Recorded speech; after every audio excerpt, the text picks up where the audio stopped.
commend staff and the support from council over the progress that we've made in the last little while. I think it was a good decade ago that the late Angela Evans and I made a tag team presentation to the Environment Committee. Back then there was still a massive hill of ivy just north of this building, and I believe all of, if not most of the ivy is gone now, and we argued about the intensive landscaping and the unsustainability of it all, and we got a lot of blank stares primarily, but I see that progress has been made, and I do want to applaud that. That said, I also want to raise a few points up just to show that we still have a long way to go. And now, there's a very, very simplistic definition of landscape sustainability in there. In the report, I don't think we need to go to the University of Delaware for a definition, a wishy-washy definition of sustainability. I think we've got local ecologists, we've got the Hort Center, and we've got First Nations people that we can talk to about defining what a sustainable landscape in this area is. Again, I've said this many times, there's cultural landscaping. I'd love to see some more edible landscaping incorporated. What we do on these grounds is send a message to the community. We should be leading by example. We should want homeowners and developers to emulate what's happening on this property, and right now I don't think we're there yet. I spent some time on the GIS and I'm having a little bit of difficulty, so I'm not sure exactly how to run a deal with statistics, because it's hard to define the exact border of this lot. I mean, we've got 770 Vernon, and then there's the Darwin right away in the back, which I presume are together, but it still doesn't add up. And the report talks about municipal grounds. So that's not just the green area. I really think it does mention capturing rainwater off the roofs, so the roofs are part of the grounds. When I look at the statistics, I come up with 40,000 square meters, half of which is paved for parking and walkways. So 20,000 square meters is paved, impermeable pavements. Another 6,000 square meters are rooftops, impermeable rooftops, some of which water we collect. And yet the report talks about 20,000 square meters of landscaping, which as I said, it doesn't add up. There's some extra land in there, and I'm wondering if it's all that green lawn in front of the fire station, which is actually Ministry of Transportation land. And then there's a lot of that Darwin right away, and the north area is basically natural areas that are seen by the public or ecologically as part of the nature sanctuary across the way. And so I really think they should also be involved in any discussions we have here, because the buffer area is really important.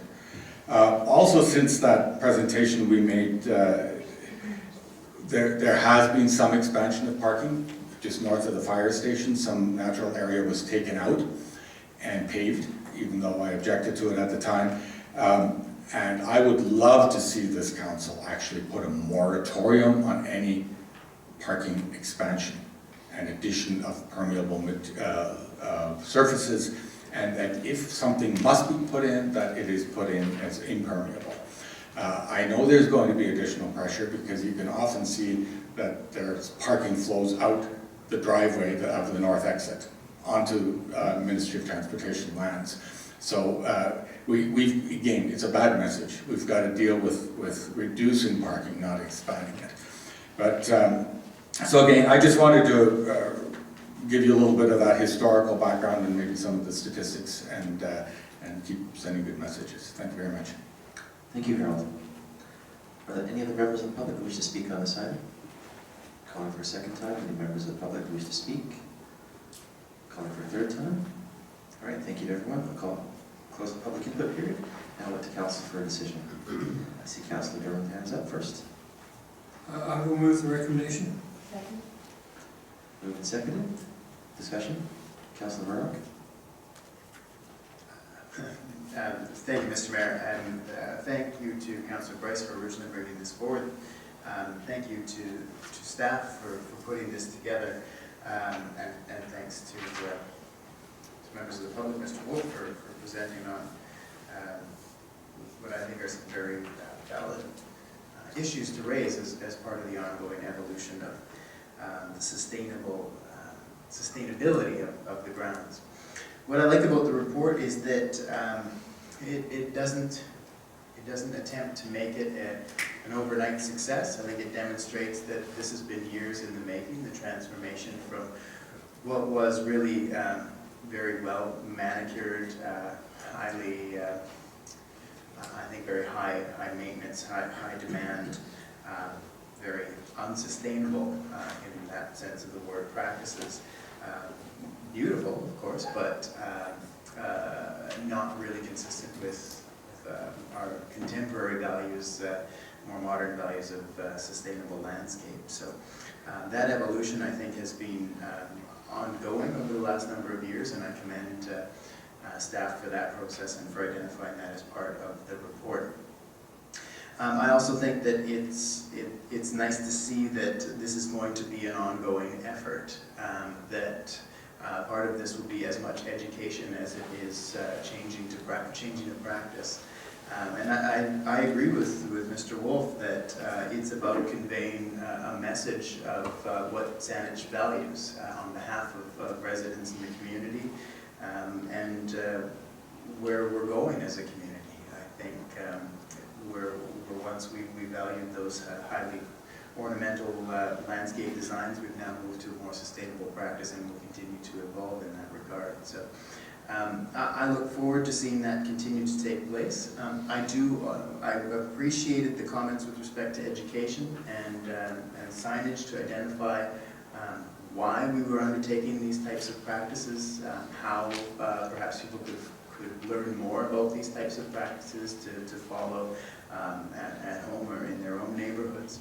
I think that really is part of the process to raise awareness about what this is all about, and what you're seeing take place at your municipal hall, and to demonstrate that sustainable doesn't mean unattractive.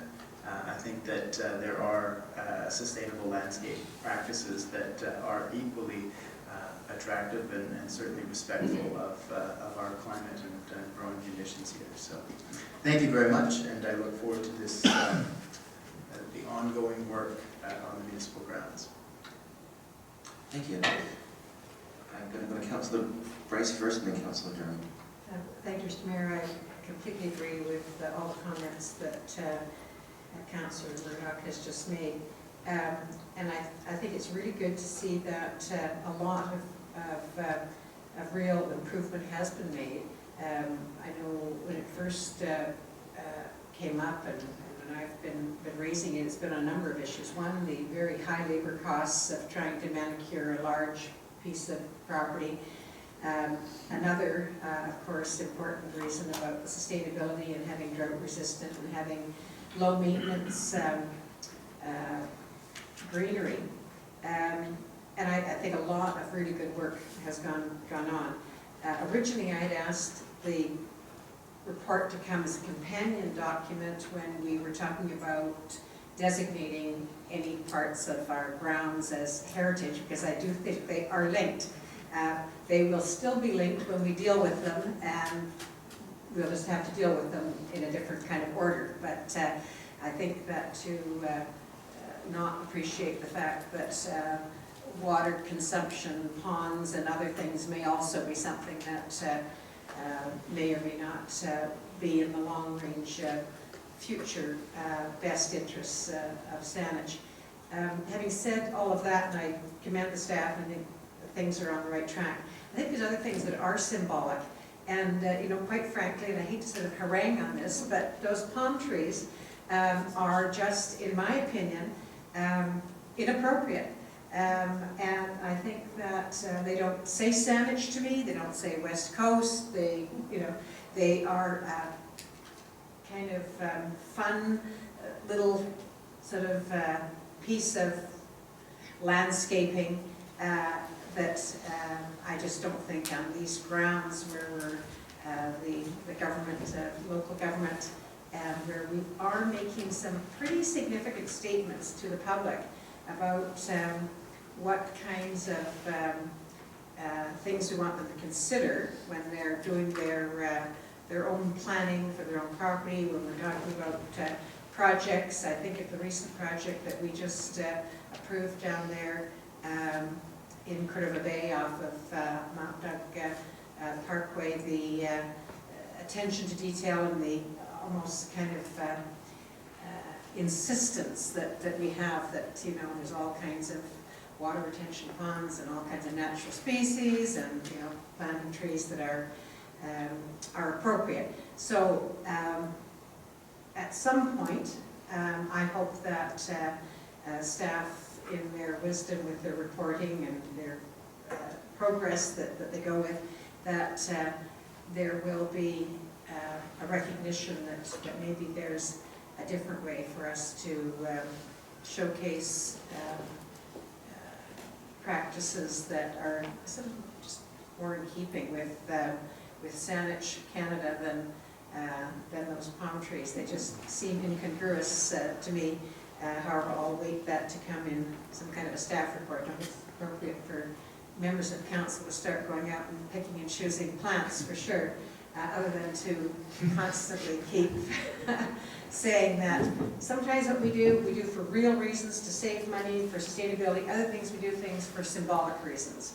And I think they're equally important on the grounds of Saanich Municipal Hall. Thank you. Thank you. Councillor German and then Councillor Haynes. Thank you, Mr. Mayor. I guess if Councillor Bryce waits long enough, over time, with climate change, the palm trees may be getting actually more. Apart from that, you know, I think what I see Parks doing and what the initiative doing this time is to try to reach an appropriate balance, and that is a juggling act. You know, if one looks at one approach to sustainable landscaping, it's essentially whatever will exist and adapt to the climate that exists in the area. And that's one potential definition.